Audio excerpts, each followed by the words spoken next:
할렐루야. 오늘도 함께 예배하는 우리 모든 가족들, 가정에서든지 또 선교지에서 함께 예배드리는 선교사님, 오늘은 서울의 반석교회 이름도 부르고 싶네요. 서울 반석교회, 하나님의 은혜와 능력과 평강이 넘치기를 주님의 이름으로 축원합니다. 지난 3년여간 우리는 코로나 팬데믹이라는 암울한 시즌을 보냈습니다. 아직도 완전히 해소된 것은 아니지만 제한된 장소에서는 마스크를 벗어도 된다는 당국의 발표가 있는 것으로 봐서 안정기로 접어든 상태까지는 오지 않았나 싶습니다. 그러나 코로나 바이러스는 우리 사회 곳곳에 깊은 상처를 남겼습니다. 사람은 사회적인 동물이라고 자고로 만나고 어울리면서 소소한 행복을 찾는데 가족들 간의 만남 자체까지 어려워졌을 정도로 관계의 단절을 경험하면서 극도의 개인주의화를 촉진하는 현상을 만들어냈습니다. 무엇보다도 자영업자들의 줄도사는 이미 엎드려진 물, 그 피해는 IMF 때보다 더 심하다는 보고도 있습니다. 무엇보다도 교회의 피해가 막대합니다. 코로나 초창기에 신천지라는 이단 사이비 집단의 몰지각한 행동으로 인해서 그 불똥이 교회로 튀었고, 정치권과 언론은 교회를 바이러스의 온상지 반사회적 혐오의 대상으로 지목을 했습니다. 교회의 입장에서는 억울했습니다. 변명하고 항변해도 소용이 없었고, 때를 틈타 반기독교 세력과 모든 언론은 책임을 교회에 전가하고 예배를 제한하기도 했습니다. 예배를 생명처럼 소중한 가치로 여기는 교회는 앉아서 당할 수밖에 없었습니다. 그러나 역사의 주권자는 하나님이십니다. 코로나 팬데믹도 하나님이 허락하신 것, 이를 통해서 하나님의 의도하시는 바가 반드시 있을 것입니다. 만약에 우연한 사건, 재수 없는 사건, 중국의 화살을 돌리고 정권과 언론의 화살을 돌린다면 순간의 분풀이는 되겠지만 그것은 하나님이 의도하시는 바가 아닐 겁니다. 그리스도인은 어떤 크고 작은 사건에서도 하나님의 뜻을 찾는 영적인 통찰력이 있어야 합니다. 여기 목사가 깨달은 바를 정리해 봅니다. 예수님 재림 직전 역사의 마지막 종말에는 적그리스도가 등장을 해서 세계를 소나귀에 놓고 통제하는 1인 지배 체제하에 들어가게 될 것입니다. 그때에는 자기가 하나님이라고 하여 성전에 앉아 숭배를 강요할 것입니다. 이때 적그리스도의 통치 수단이 우리가 익숙하게 듣던 짐승의 표 666, 666이라고 하지요. 666입니다. 이에 대하여 다니엘은 적그리스도가 하나님께 드려지는 제사와 예물을 금지할 것이라고 했고, 바울은 적그리스도는 불법의 사람 멸망의 아들이며 자기를 높여 하나님의 성전에 앉아 자기를 하나님이라고 내세울 것이라고도 했습니다. 또 예수님도 창세로부터 지금까지 이런 환난은 없었고 후에도 없으리라고 말씀하셨습니다. 적그리스도의 교회에 대한 역사 이래의 최악의 박해를 예고해 주셨습니다. 이때의 박해에 대하여 요한계시록은 짐승의 우상, 적그리스도죠. 짐승의 우상에게 경배하지 아니하는 자는 몇이든지 다 죽이게 하더라. 수단과 방법을 가리지 않는 적그리스도의 무자비한 잔인성을 말했으며, 우상에게 경배하지 아니하는 경건한 그리스도인들이 고스란히 당해야 할 일들입니다. 이런 종말의 일들을 말할 때 전하는 자나 듣는 자나 솔직히 실감이 나지를 않았습니다. 과연 이런 일이, 이런 비현실적인 일이 있을 수 있을까? 어떻게 이렇게 많은 교회 하나하나, 이렇게 많은 성도 하나하나를 통제할 수 있을까? 이것이 과연 가능한가? 그런데 이것이 가능하다는 것이 코로나 팬데믹을 거치면서 우리는 충분히 인지하게 되었습니다. 그가 모든 자 곧 작은 자나 큰 자나 부자나 가난한 자나 자유인이나 종들에게 그 오른손에나 이마에 표를 받게 하고, 누구든지 이 표를 가진 자 외에는 매매를 못하게 하니, 어찌 매매 경제활동이죠. 어찌 경제활동만 못하게 하겠습니까? 여행도 못하죠. 교육도 못 받죠. 사회생활에 제약을 받게 됩니다. 그것은 사람의 수니 그의 수는 666이니라. 팬데믹을 거치면서 알게 된 것은 우리의 신원이 하나의 기계 속에 모두 입력되어 있다는 것입니다. 우리의 동선이 일일이 체크되고 있습니다. 숨길 수 없고 숨을 수도 없습니다. 세계의 모든 나라에서 백신 증명서가 없으면 백화점이나 공공기관을 출입할 수가 없었고 여행도 불가능했습니다. 적그리스도가 666표를 받게 하는 것은 일도 아닙니다.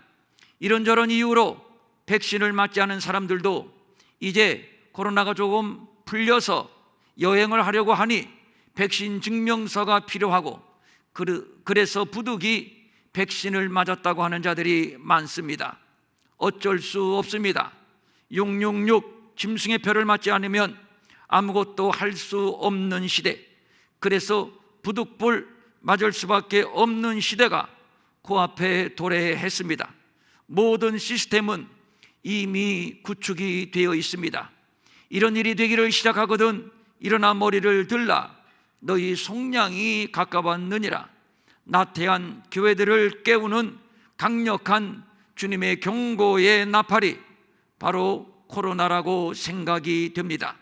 그동안 한국교회는 1,000만 명의 성도, 큰 교회당, 많은 재정, 화려한 외형을 자랑해왔고, 이런 것에 취하여 점점 세속화의 늪에 빠져들었습니다. 교회는 세상으로부터 구별된 거룩한 공동체입니다. 그러기에 교회의 세속화라고 하는 말은 교회가 들을 수 있는 가장 수치스럽고 치욕스러운 말입니다. 예수님이 꽃길을 가셨고 우리도 예수님처럼 꽃길을 걷자는 말에 많은 사람들이 열광을 합니다. 정말 예수님이 꽃길을 걸으셨나요? 정말 예수를 믿는 것이 꽃길을 걷는 것인가요? 한참 잘못되었습니다. 그동안 우리는 잘못 말했고 잘못 들었고 잘못 믿었습니다. 만몬은 우상이요 탐심도 우상입니다. 그런데 어리석은 인생은 끝없는 탐심과 욕망을 어떻게든 채워보려고 아멘 아멘 주여 주여를 부르짖었고 열심히 헌금도 했습니다. 그래서 복을 받았다고요? 그래서 부자가 되었다고요? 그런 분들에게 묻고 싶습니다. 그 복이 진정 하나님께로부터 온 것이라고 확신할 수가 있나요? 부끄럽게도 그동안 우리는 십자가 없는 부자, 십자가 없는 부흥에 열광을 했습니다.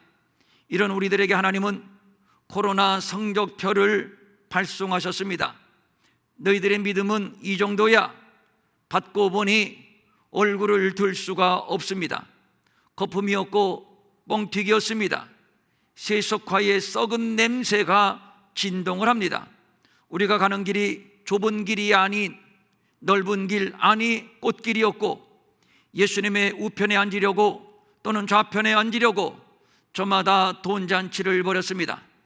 잃어버렸는지 버려버렸는지 십자가는 아예 없어졌습니다. 뼈아픈 성적표요 부끄러운 성적표입니다. 너희는 세상의 소금이니 소금이 만일 그 맛을 잃으면 무엇으로 짜게 하리요? 후에는 아무 쓸데없어 다만 밖에 버려져 사람에게 밟힐 뿐이니라. 이 모습이 꼭 우리의 모습입니다. 예수를 믿는다는 것은 꽃길을 걷는 것이 아닙니다. 좁은 길이며 협착한 길입니다.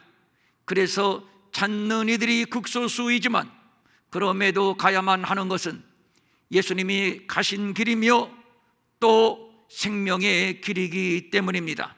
우리 교회는 그래도 괜찮아 아니란 생각으로 자기 배만 두들기고 있다면 정말로 무지한 자입니다. 내 교회가 어디 있습니까? 배가 침몰하고 있는데 정말 유치한 얘기요, 구제불능의 인지장애라고 밖에는 달리 할 말이 없습니다. 팬데믹 기간에 나가 넘어지고 실종된 그리스도인들이 30%가 된다고 합니다. 어쩌면 더 될지도 모르겠습니다. 이 기간 중에 15,000 내지 2만 개의 교회가 폐쇄되었다는 것은 무엇을 의미하는 것일까요? 물론 여차시에 영상예배라는 대체 수단이 있음도 발견하기는 했지만, 그러나 반면 채널 여행을 하면서 편안하게 간섭받지 않고 신앙생활하는 것에 맞들인 자들이 늘어났고, 이런 와중에 이제 더 이상 교회는 필요 없다, 목사도 필요 없다, 헌금은 안 해도 된다, 탈교회, 엇나간 믿음을 부추기는 자들도 생겨나기 시작을 했습니다. 함정입니다. 속으면 안 됩니다. 전혀 비성경적입니다. 한국교회가 추스르고 일어서기 위하여 애를 쓰고 있습니다만, 처음부터 다시 시작해야 하는 뼈를 깎는 수고가 있어야 합니다. 그래도 희망인 것은 하나님이 우리에게 불시에 시험을 치시고 또 불시에 성적표를 배송해 주신 것은 우리의 믿음의 실체를 각성시키고 다시 십자가 복음 앞으로 초청하시는 하나님의 사랑이라고 믿기 때문입니다. 늦지 않았습니다. 다시 겸손하게 십자가 앞에 손들고 나오면 됩니다. 이제는 제발 달라는 기도는 그만하고 버려진 십자가를 다시 짊어매고 주님이 가셨던 그 좁은 길, 십자가의 길로 돌아서야 할 것입니다. 코로나는 이 길로 인도하시는 하나님의 비상신호등인 것입니다. 처녀의 몸으로 한국 사람 한 사람도 없는 외진 곳에 들어가서 버려진 아이들 10명을 입양해서 자식으로 키우며 선교를 개척한 탄자니아 선교사님, 다 버리고 십자가 하나 달랑 지고 좁은 길을 가면서 하나님의 나라를 위해 헌신한 존경하는 선교사님을 저는 보았습니다. 저 자신이 부끄러웠고 많은 도전을 받았고 하나님께서 우리에게 주신 새 부흥의 비전이 바로 이것임을 또렷이 깨닫게 되었습니다. 정말 감사하게도 하나님은 팬데믹 기간 동안에 우리 교회에 몇 가지 비전을 주셨습니다. 너와 내 집이 구원을 얻는 것, 모든 가족이 하나가 되어서 경건하게 여호와를 섬기며 예배하는 것, 이것이 성도가 누리는 가장 큰 축복임은 제3 거론할 필요가 없을 것입니다. 억만금과도 바꿀 수 없는 복 중의 복입니다. 그래서 하나님은 우리에게 가정교회를 세우라고 말씀하셨고, 우리는 유튜브 영상을 통해 거의 매일 말씀을 묵상하고 또 기도를 했습니다. 가정교회 세우기 프로젝트, 우리는 중단하지 않을 것입니다. 계속해 나갈 것입니다. 또 하나님은 팬데믹 기간에 우리에게 새 부흥의 기름 부으심이라는 목표, 비전을 주셨습니다. 굳이 새 부흥, 새자를 넣은 것은 기존에 우리가 추구했던 더 크게 짓고 더 많이 쌓아놓는 인본주의적인 부흥의 패턴에서 나누는 부흥, 섬기는 부흥, 즉 사도행전의 부흥과 구별하고 싶어서입니다. 사도행전 교회가 어떠했나요? 베드로는 예수 잡아 죽인 유대인을 향해서 직설로 외칩니다. 너희들은 확실히 알라. 너희가 죄 없는 하나님의 아들을 십자가에 못 박아 죽였다. 그런데 그는 부활하셨고 우리의 주와 그리스도가 되었다. 애둘러 말하지 않습니다. 피할 수도 없고 숨길 수도 없는 유대인들의 죄를 예리한 칼로 후비듯 직설로 지적을 합니다. 너희들은 확실히 알라. 무엇을 확실히 알라는 것인가요? 너희들이 잡아 죽인 예수는 부활하시어서 우리의 주와 우리의 그리스도가 되셨다는 것입니다. 죄인의 속성 가운데 하나는 절대로 시인하지 않는 것입니다. 대표적으로 아담이 그랬고 가인이 그랬습니다. 그런데 베드로의 설교를 들은 유대인들은 그 자리에서, 현장에서 지체하지 않았습니다. 이 말을 듣고 마음이 찔렸습니다. 하여 형제들아, 그러면 우리가 어찌해야 합니까? 저들은 폭탄을 맞은 듯 산산이 부서졌고 깨졌고 크게 흔들렸습니다. 그리고 자신들이 어떤 잘못을 저질렀는지를 깨닫게 됩니다. 그래서 묻는 겁니다. 그러면 우리가 어찌해야 합니까? 베드로가 대답합니다.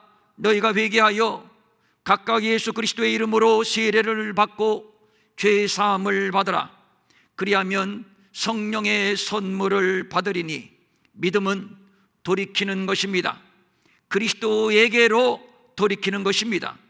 저들은 회개하고 세례를 받고 죄 사함을 받았고 그리하여 변화되었고 그리하여 그리스도에게로 완전히 돌이켰습니다. 그리고 돌이킨 변화됨을 구체적으로 실천에 옮겼는데, 믿는 사람이 다 함께 있어 하나된 그리스도의 몸, 하나된 교회를 이루었다는 말입니다. 그리스도 안에 있는 자들은 신분 고하를 막론하고 한 형제 한 자매, 그리스도의 하나된 지체입니다. 너와 내가 없는, 흑인과 백인이 따로 없는 그리스도 안에서 하나됨. 그래서 교회는 한 몸 공동체인 것입니다. 이번 탄자니아에서 이를 또 경험했습니다. 얼굴색이 완전히 다르고 언어가 다르고 문화도 다르고, 기본적으로 저들은 우리보다 위생 개념이 다릅니다. 쉽게 다가가기에는 조심스러운 면이 없지 않습니다. 어떤 공통 분모도 없는 저들과 우리, 그런데 얼싸안고 볼을 비비며 인사하고 같이 찬양하고 사랑을 고백했습니다. 남이 아니었습니다. 사랑하는 마음뿐이었고 우리는 모두 하나였습니다. 너희는 유대인이나 헬라인이나 종이나 자유인이나 남자나 여자나 다 그리스도 예수 안에서 하나이니라. 복음 안에서 하나됨, 성령의 하나되게 하심을 경험했습니다. 그리고 또 중요한 것, 믿는 사람이 다 함께 있어 모든 물건을 서로 통용하고 또 재산과 소유를 팔아 각 사람의 필요를 따라 나누어 주었습니다. 그동안 우리는 나가 중심이었고 나에 대한 욕구를 만족시키는 것은 결국 돈이라고 생각을 했습니다. 아닌가요? 정말 아닌가요? 이것은 잘 살든지 못 살든지 똑같습니다. 돈은 인간에게 가장 매력적인 권력입니다. 그래서 세상은 돈에 의하여 지배를 당하고, 그래서 사람들은 돈이 우상이고, 그래서 저마다 돈에 미쳐 있는 것입니다. 탄자니아 사람들에게 당신에게 필요한 것이 무엇이냐고 물을 때마다 저들의 대답은 항상 똑같았습니다. 저들은 당연히 돈이라고 말을 했습니다. 예수 믿으면 부자 되고 복 받는다는 말에 가장 큰 소리로 아멘을 했고, 돈 얘기, 복 받는다는 얘기, 말만 들어도 저들은 행복해 했습니다. 그런데 초대교회는 이것을 깨닫게 된 것입니다. 돈이 신이 아니고 돈이 권력이 아니라는 것을 말입니다. 돈은 하나님의 나라를 위하여 하나님이 잠시 내게 맡겨주신 것이요 나는 청지기에 불과합니다 하여 재산과 소유를 다 팔아 필요한 자들에게 나누어 주었던 겁니다. 이거 쉬운 것 같지만 쉬운 일이 결코 아니지요. 누구나 할 수 있는 것일까요? 절대 그렇지 않습니다. 누구나 할 수 있는 일이 아닙니다. 그렇게 쉽게 돈이 주머니에서 나와지는 것이 아닙니다. 그렇게 쉽게 돈이 복이 되어질 수 있는 것이 아닙니다.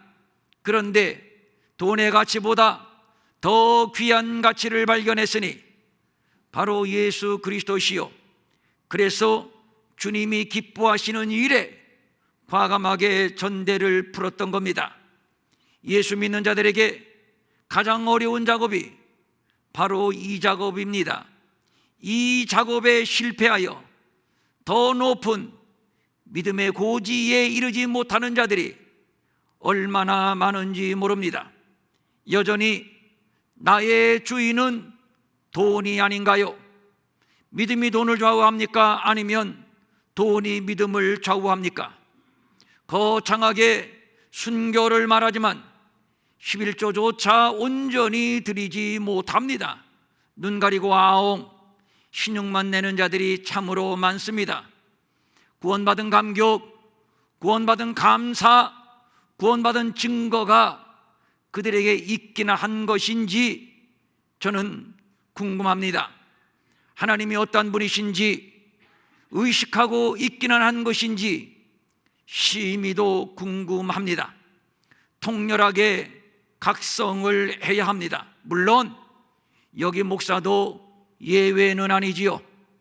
코로나 기간 동안에 하나님이 우리에게 주신 새 부흥의 비전은 바로 사도행전 초대교회의 부흥을 말하는 것이요, 예수님만이 주인이시며 예수님만이 왕이심을 고백하는 부흥이요, 넓은 길, 꽃길이 아닌 좁은 길의 부흥이요, 중요한 것은 하나님의 마음으로, 하나님의 시선으로 이웃과 열방을 보는 세계관의 부흥입니다. 제가 작년 파키스탄 그리고 지난달에 탄자니아를 다녀와서 하나님께서 왜 우리에게 새 부흥을 말씀하셨는가를 명쾌하게 깨닫게 되었습니다.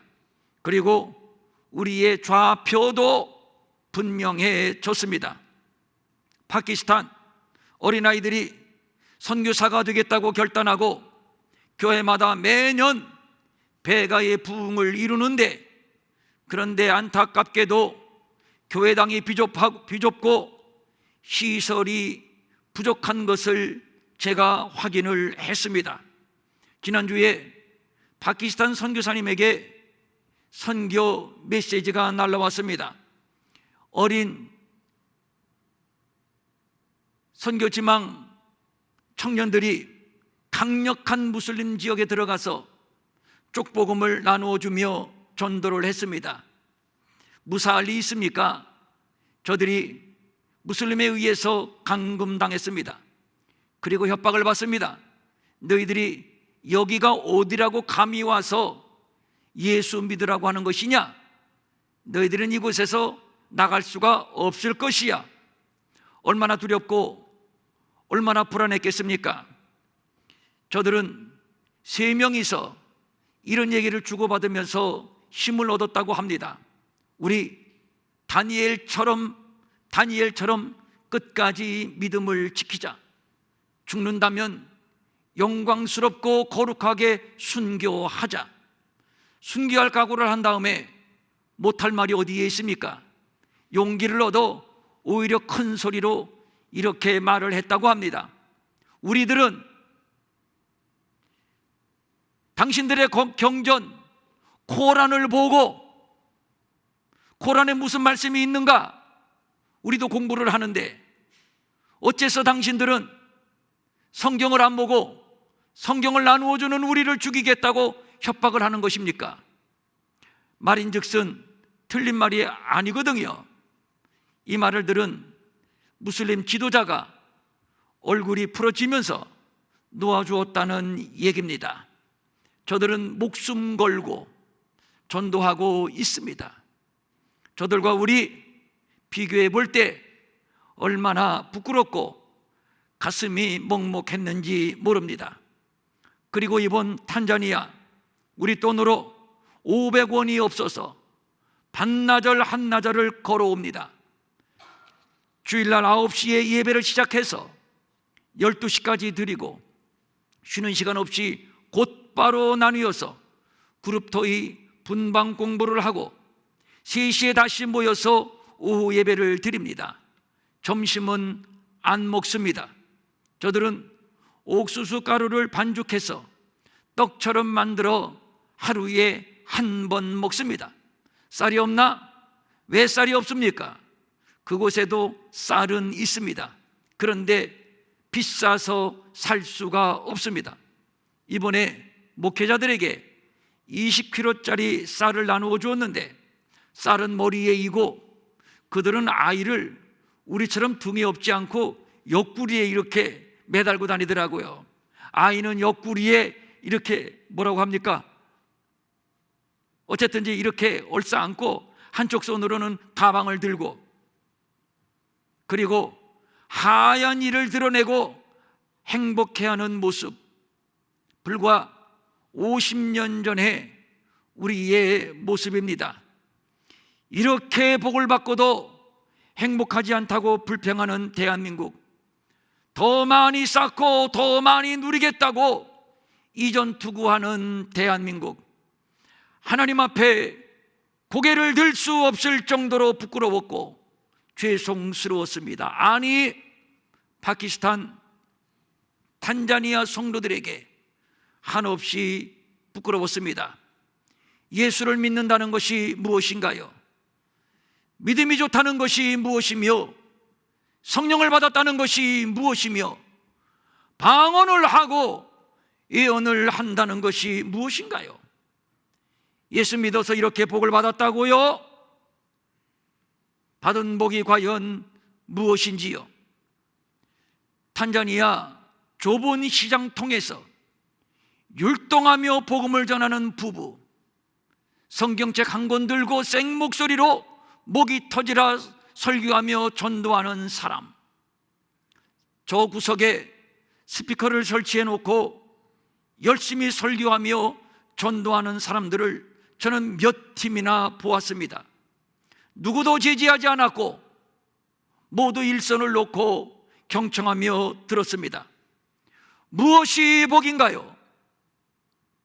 저는 과연 무엇이 복인가를 생각했고, 그들 앞에 대한민국이 예수 잘 믿어서 이렇게 복을 받았다고 말하는 것이 얼마나 부끄러웠는지 모릅니다. 저의 머리가 하얘지고 깊은 한숨을 그칠 수가 없었습니다.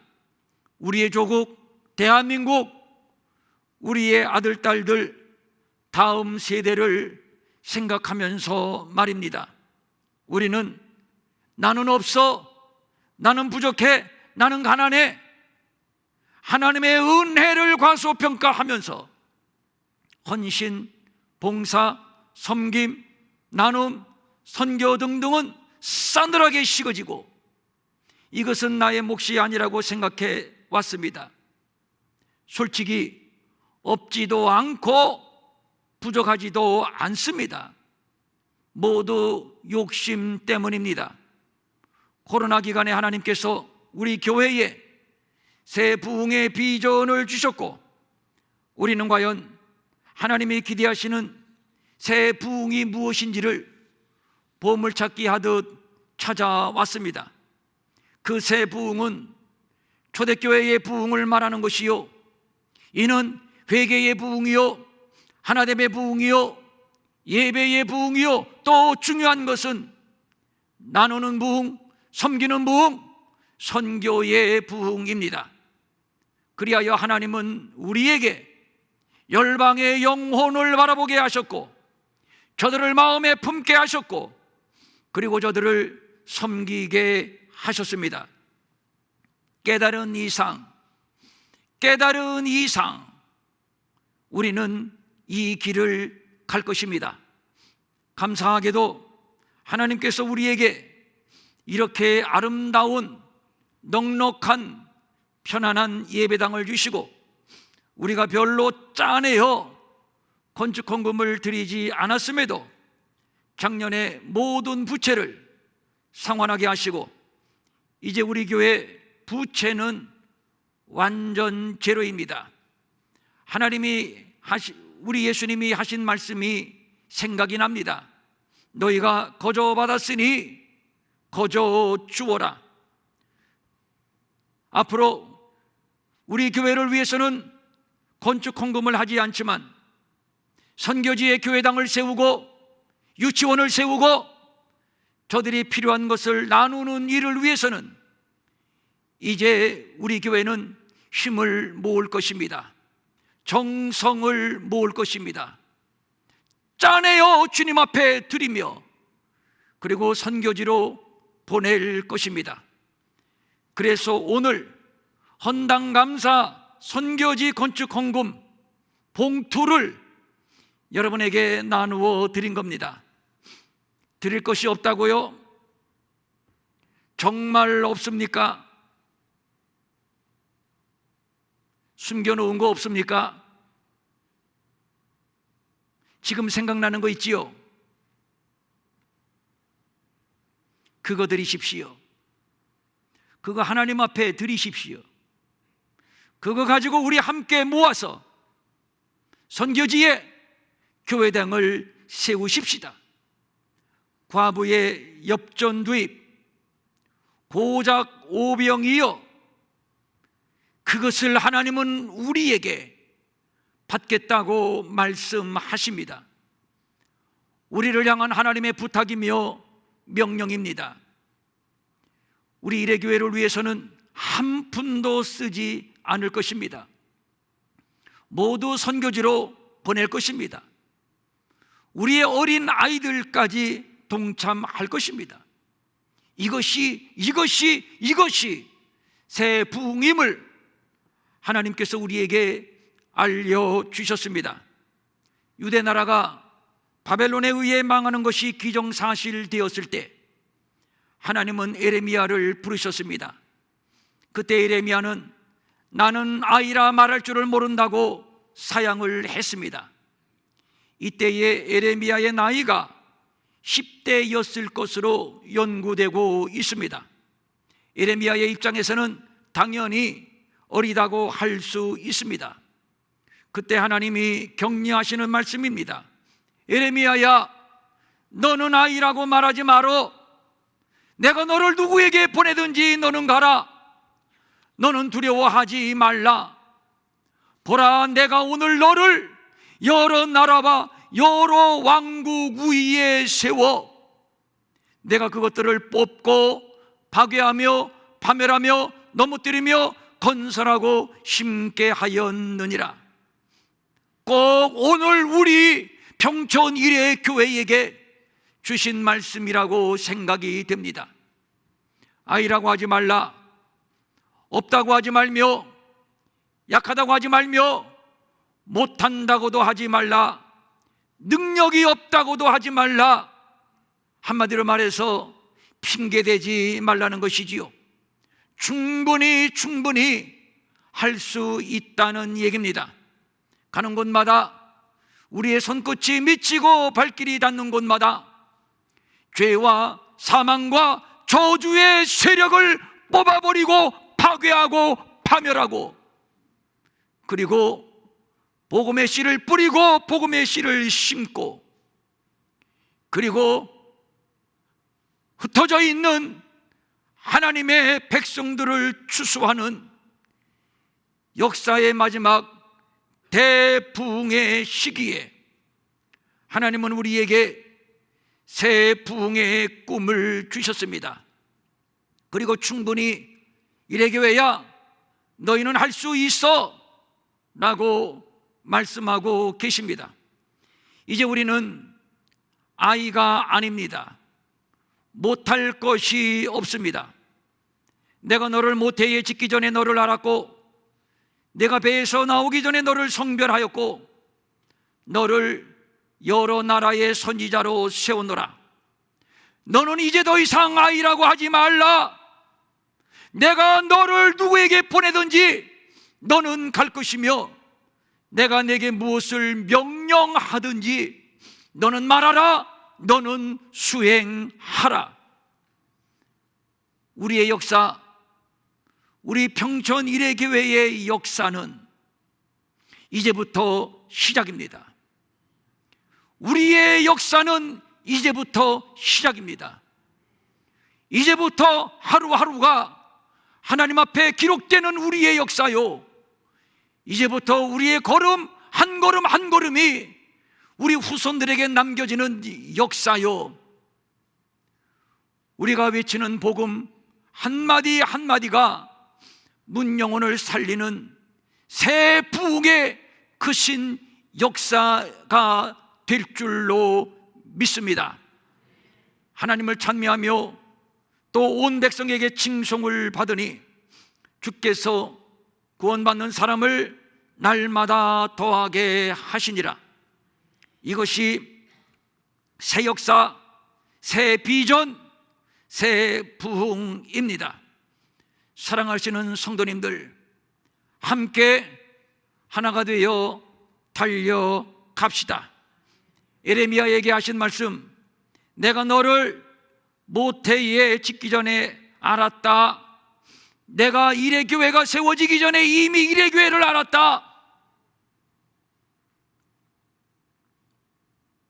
내가 배에서 나오기 전에 너를 성별하였고, 내가 이레교회를, 이레교회 성도 모두를 여러 나라의 선지자로 세웠느니라. 이 말씀이 내게 주시는 말로 들려진다면 우리 다 같이 아멘 하겠습니다. 우리 평촌 이레교회 이제는 더 이상 아이가 아닙니다. 이 소명 앞에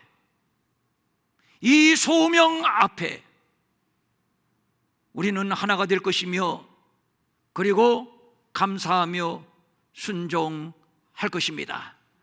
새 부흥의 새 역사, 우리 함께 이 역사를 이루어 가십시다. 아멘. 일어나셔서 찬송 208장 함께 부르겠습니다.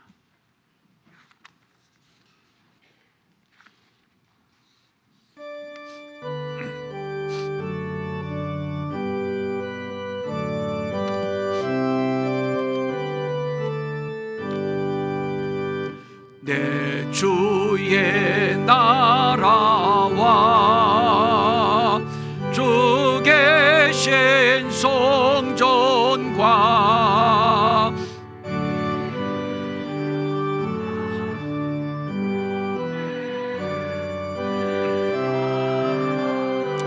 다시 이 찬송 부를 때, 제가 11시 예배 내려오기 전에 또 예배를 위해서 묵상을 할 때, 오늘 다 함께 이 찬송 부르라고 주님이 말씀해 주셨습니다.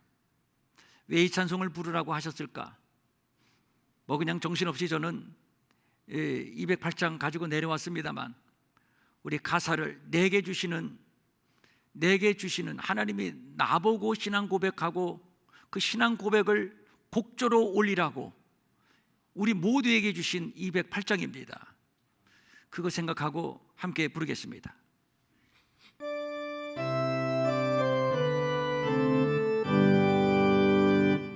내 주의 나라와 주 계신 성전과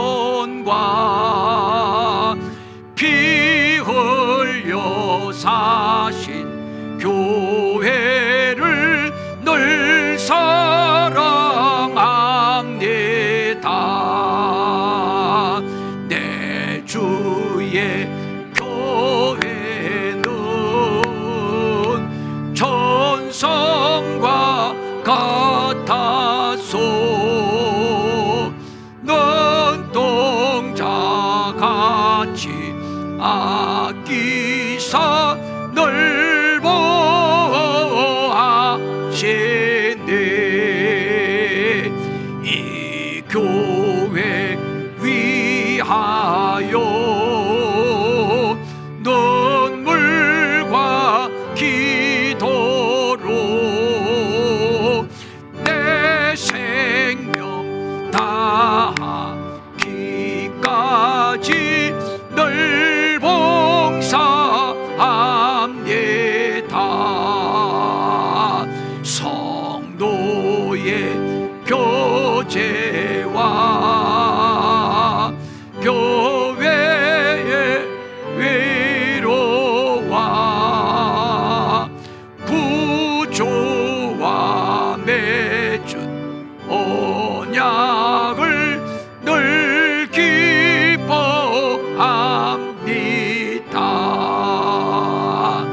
하늘의 영광과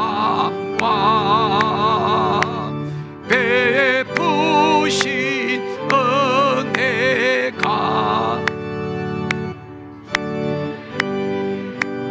함께 영원히 시온 때에 넘치네.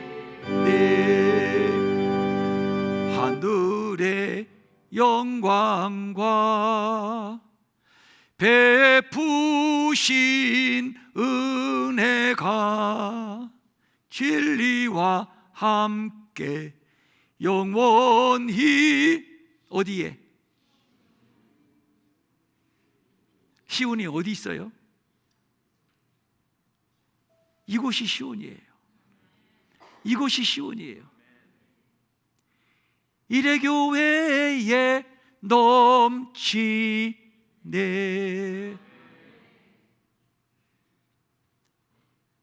제가 더 부르고 싶은데 시간은 다 갔고요. 하늘의 영광과 베푸신 은혜가 진리와 함께 영원히 시온에 오늘 헌금 위원해 주시는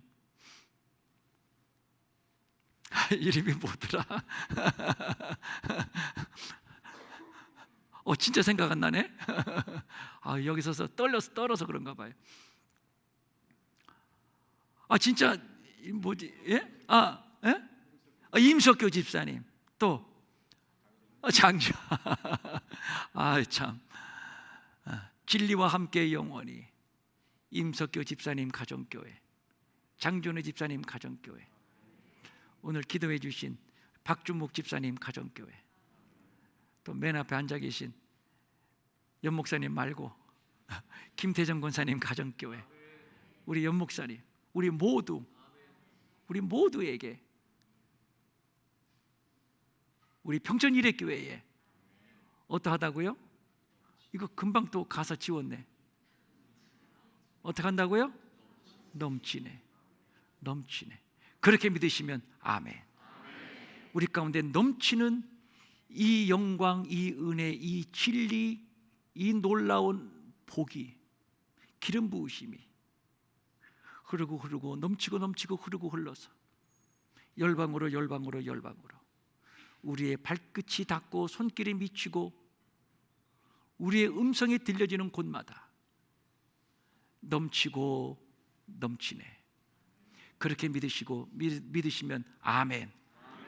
기도합니다. 너는 아이라 하지 말라. 이래교회야, 너는 아이라고 하지 말라. 못한다고 하지 말라. 없다고도 하지 말고, 능력이 없다고도 하지 말고, 지식도 없다고도 하지 말고, 제발 좀 핑계대지 말아라. 너는 두려워하지 말라. 내가 너를 열방의 선지자로 세웠느니라. 내가 평촌 일회교회를 열방의 선지자로 세웠느니라. 그렇게 믿습니까? 내가 너 아무개를 열방의 선지자로 세웠느니라. 이것이 새 부흥입니다. 하나님 아버지, 이제 우리가 이 길을 갈 것입니다. 우리 다 같이 한 30초만 눈 감고, 너는 아이라 하지 말라.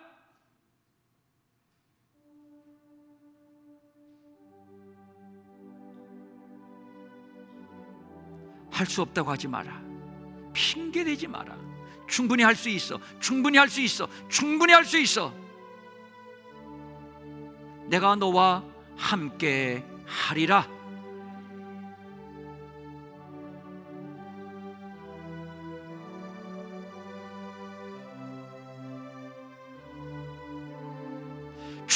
예배할 수 있어 내가 너와 함께 하리라.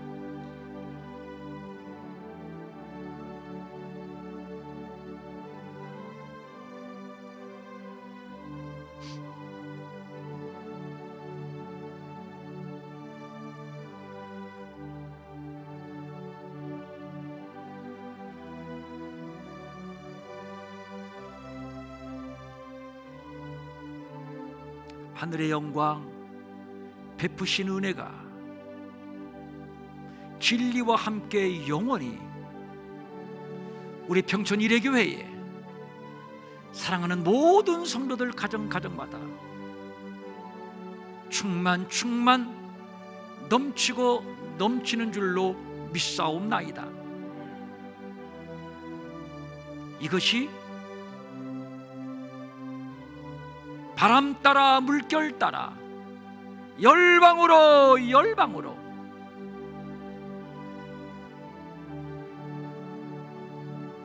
마지막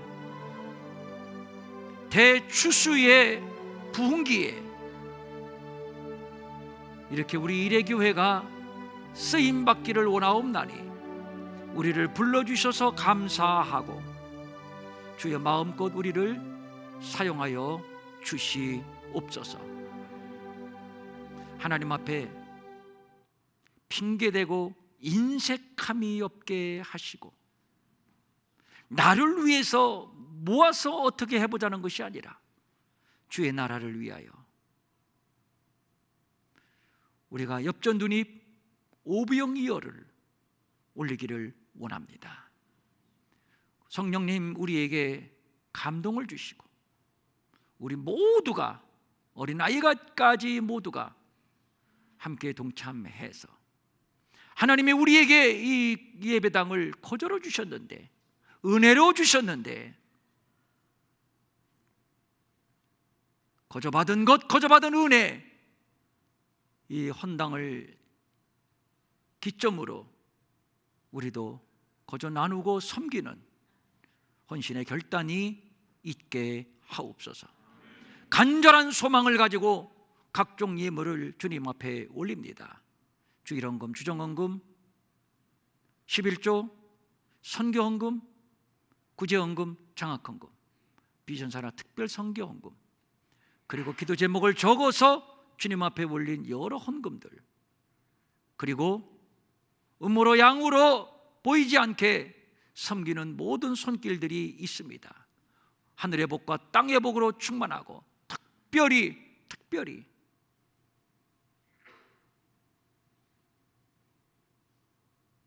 신령하고 기름진 복, 하늘의 산 소망으로 충만하여 이 땅에 사는 동안 성령님과 동행하는 거룩한 믿음의 삶이 되게 하여 주시옵소서. 여러분 아픈데 손 대십시오.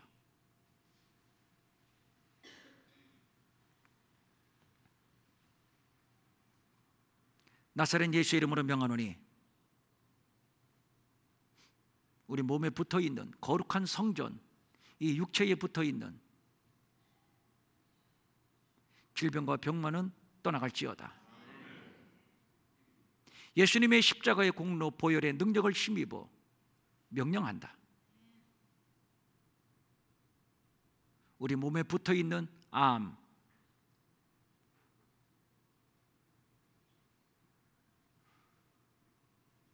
연약해진 모든 육체 부위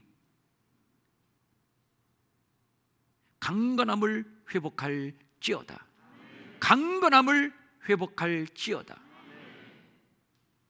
마음은 원이지만 가진 것이 없어 드리지 못해 민망히 여기는 성도들을 위로하시고 저들에게도 물질 주셔서 한 가지로 주님 앞에 바치며 쓰며 도우며 사는 풍성함이 있게 하여 주시옵소서. 이제는 우리 주 예수 그리스도의 은혜와 하나님 아버지의 무한하신 사랑과 성령님의 감화 감동, 위로하시고 안위하시고 능력 주시고 형통케 하심이, 나는 아이가 아니군요. 그렇군요. 나는 아이가 아니군요. 하나님의 은혜의 주심을 자각하고 새 부흥의 역사를 열어가기로 결단하는 사랑하는 모든 성도들 머리 위에 영원히 함께 하옵시기를 간절히 축원하옵나이다. 아멘.